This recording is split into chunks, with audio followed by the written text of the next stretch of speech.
نفاق کی 8ویں علامت یہ ہے کہ جب وہ نماز میں کھڑے ہوتے ہیں تو ان کا بدن بوجھل ہو جاتا ہے، بھاری ہو جاتا ہے، ان کے اوپر کسل مندی چھا جاتی ہے۔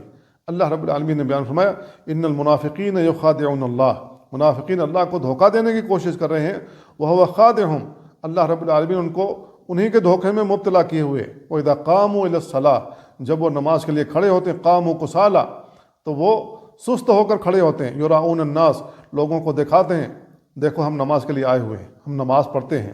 ولا یذکرون اللہ الا قلیلا، وہ اللہ کا ذکر بہت تھوڑا کرتے ہیں۔ اللہ کے نبی صلی اللہ علیہ وسلم نے ایک حدیث کے اندر بیان فرمایا اثقل الصلاۃ علی المنافقین صلاۃ العشاء و صلاۃ الفجر، منافقین پر سب سے بوجھل نماز اگر کوئی ہے تو وہ عشاء کی نماز ہے اور فجر کی نماز ہے۔